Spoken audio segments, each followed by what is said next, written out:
আসসালামু আলাইকুম। আজকের ভিডিওতে আপনাদের জানানোর চেষ্টা করব ইসলাম জাহানের জান্নাতি মহিয়সী নারী হযরত মারিয়াম আলাইহিসসালামের সৃষ্টির রহস্য। আজকে থাকছে প্রথম পর্ব। আল্লাহ তাআলা সক্রিয়, অভাবনীয় ও অসীম কুদরত বলে আদি পিতা হযরত আদম আলাইহিসসালাম এবং আদি মাতা হযরত হাওয়া আলাইহিসসালামকে সৃষ্টি করেছিলেন। তারপর থেকে দুনিয়ার সমস্ত মানুষকে একটি স্বাভাবিক নিয়মের মাধ্যমে সৃষ্টি করে চলেছেন। সে নিয়মটি যেমনি স্বাভাবিক তেমনি সর্বজনে বিদিত। একটি নর ও একটি নারীর পরস্পরের যৌন মিলন ক্রিয়ার দ্বারা অন্য একটি জীবন সৃষ্টি হয়ে চলেছে। আজ পর্যন্ত কখনো কোথাও এর নিয়মের ব্যতিক্রম ঘটেনি। আর এ নিয়ম দ্বারা যে শুধু মানবই সৃষ্টি করেছেন তা নয়, দুনিয়ার অন্য জীবগুলো ঠিক একই নিয়মে জন্মলাভ করে থাকেন। এটাই যেন স্বাভাবিক নিয়ম। এই নিয়মের বহির্ভূত অন্য কোনো অবস্থার দ্বারা জন্মলাভ তো দূরের কথা, এমন কোনো অবাস্তব কাহিনী বা ঘটনাও ঘটেনি যে কোনো স্ত্রী জীব কোনো পুরুষ জীবের যৌন মিলন ব্যতীত কখনো গর্ভধারণ করতে পেরেছেন। অতএব মানুষের এ চিরন্তন রীতি এমনই একটা ধারণা আর দৃঢ় বিশ্বাসে জন্মেছে যে তারা অবাধে ধারণা করে নেয় কোনো পুরুষ ও স্ত্রীর যৌন মিলন ব্যতি রেখে কোনো নতুন প্রাণীর জন্মলাভ হতে পারে না। এটা যেন বাধ্যতামূলক নীতি। নতুন জীব সৃষ্টি হতে হলে স্ত্রী জাতি ও পুরুষ জাতির যৌন মিলন অবশ্য প্রয়োজন হবে। মানুষ যখন এই অতি অস্বাভাবিক ও বাস্তবধর্মী রীতিনীতির প্রতি দৃঢ় বিশ্বাস স্থাপন করেছেন এবং আস্থাশীল হয়ে পড়েছে, ঠিক তখনই বিশ্বস্রষ্টা আল্লাহ তাআলা দুনিয়ার বুকে মানব সন্তান জন্মের ইতিহাসে এক বিস্ময়কর এবং অদ্ভুত ঘটনা স্থাপন করেছেন। সে ঘটনা পৃথিবীর মানুষকে শুধু বিস্মিতই করল না, একেবারে স্তম্ভিত করে দিল। আল্লাহ তাআলা এক কুমারী নারীর গর্ভে কোনো নরের সঙ্গে যৌন মিলন ব্যতি রেখেই নতুন একটি নর সন্তানের জন্মদান করলেন। এই ঘটনায় যারা আল্লাহর প্রতি বিশ্বাস এবং তার আসমানি কিতাবসমূহ ও রাসূলগণের প্রতি আস্থাশীল, তারা মেনে নিলেন আল্লাহ তার অসীম কুদরতে সব কিছুই করতে পারেন, তার অসাধ্য কিছুই নেই। আর একদল ঘটনাটিকে বিশ্বাস করতে পারল না। তাদের ধারণা যে নিয়ম যা স্বাভাবিক তাই হওয়া উচিত, স্বয়ং আল্লাহ অস্বাভাবিক ঘটনার সৃষ্টি করেন না। এভাবে তারা আল্লাহ তাআলার অসীম কুদরতের শক্তিকে অবমাননা করে চলেছেন। হযরত মরিয়মের পিতামাতা। জেরুজালেমে তখন হযরত ইমরান নামে একজন মহাপুণ্যবান লোক বাস করতেন। হযরত ইমরান ছিলেন তৎকালীন উচ্চ ও সম্মানিত বনি ইসরায়েল বংশীয় লোক। তিনি যেমন ছিলেন শ্রেষ্ঠ ধার্মিক, তেমনি ছিলেন চরিত্রবান আর মহাপুণ্যবান। এছাড়াও তিনি জেরুজালেমে অবস্থিত সুপ্রাচীন পবিত্র মসজিদ বাইতুল মুকাদ্দাসের অন্যতম পেশ ইমাম ছিলেন। এ হিসেবেও গুরুত্বপূর্ণ সম্মানজনক কাজ বলে হযরত ইমরান যেমন ছিলেন সম্মানিত, তেমনি ছিল তার সুখ্যাতি। এ সমস্ত গুণাবলীর অধিকারী বলেই তিনি আল্লাহ তাআলার একান্ত প্রিয় পাত্র ছিলেন। মহামূল্যবান ব্যক্তির সঙ্গে হান্না নামে একজন পূর্ণবতী ও ভাগ্যবতী রমণীর শুভ পরিণয় হয়েছিল।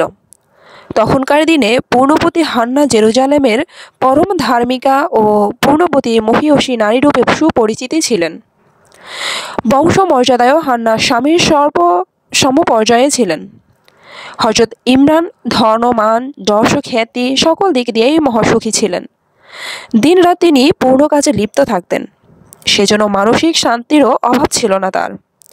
পূর্ণবতী হান্নার সঙ্গে বিয়ের পর কয়েক বছর দম্পতির যুগলের সুখ স্বপ্নেই কেটে গেল। এজন্য ভাগ্যর পরিহাস ছাড়া আর কিছুই নয়। ইমরান দম্পতি এত সুখ শান্তি, ইবাদত বন্দেগীর ভেতরেও মনমরা অবস্থায় দিন কাটাতে লাগলো। এ পৃথিবীতে যারা সন্তানহীন তারাই উপলব্ধি করতে পারেন সন্তানহীনতার বেদনা কত কঠিন আর মর্মান্তিক। অনেক স্থলে দেখা যায় নববিবাহিত দম্পতি এত তাড়াতাড়ি সন্তান কামনা করে না, তাতে নাকি দাম্পত্য সুখের ব্যাঘাত ঘটে। কিন্তু ইমরান দম্পতির বেলায় সেরূপ না হলেও তারা ঠিক বিয়ের পরপরই সন্তানের জন্য তেমন ব্যগ্র ছিলেন না। কিন্তু যখন বেশ কয়েক বছর পেরিয়ে গেল, যখন সন্তান পাওয়ার কোনো লক্ষণ দেখা গেল না, তখন স্বাভাবিকভাবেই তাদের মনে একটা দৈন্যতা জেগে উঠেছিল।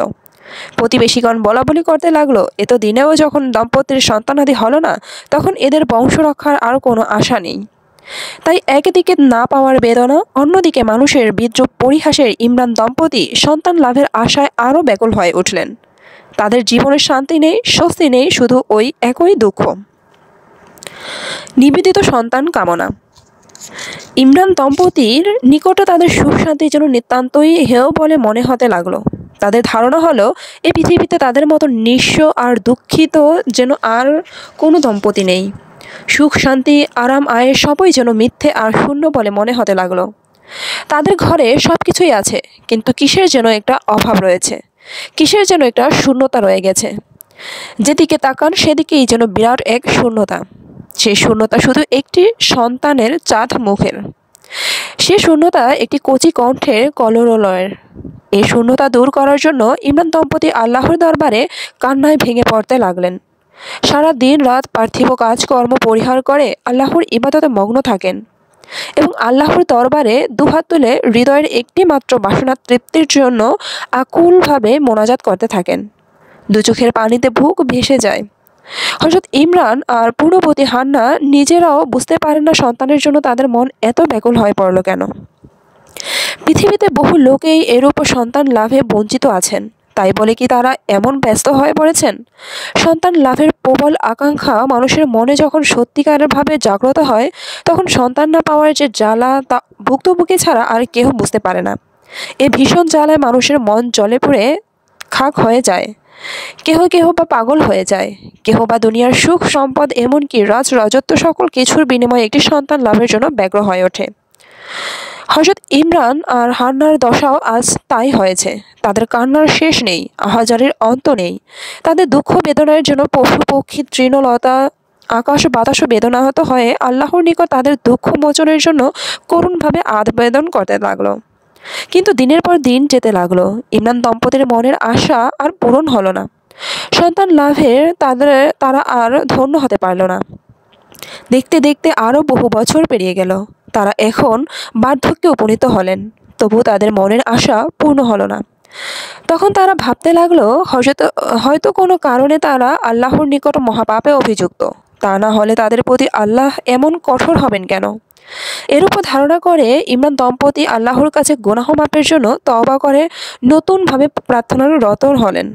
কান্নায় ভেঙে পড়ে বললেন, হে রহমান রহিম, অগতির গতি, নিরাশার আশা, দয়াময় আল্লাহ, তুমি আমাদের আকাঙ্ক্ষা পূর্ণ করে এ তাপিত হৃদয়ের দুঃখ যাতনা দূর করে দাও। এ হতভাগ্য দুটি বান্দাকে একটি মাত্র সন্তান দান করে কৃতার্থ করো। সে সময় একটা প্রচলন ছিল, দুঃখী ব্যথাহত আর আশাহত লোকেরা জেরুজালেমের পবিত্র মসজিদ বাইতুল মোকাদ্দাসে গিয়ে নিজেদের দুঃখ বেদনা ব্যক্ত করে আল্লাহর নিকট পানাহ চাইত। তখন তাদের এ করুণ মিনতি আল্লাহ দরবারে কবুল হয়ে যেত। ফলে প্রার্থনাকারী বান্দাগণ সন্তান লাভের জন্য ধন্য হয়ে সে সন্তানকে পবিত্র বাইতুল মোকাদ্দাসের খাদেম রূপে উৎসর্গ করত।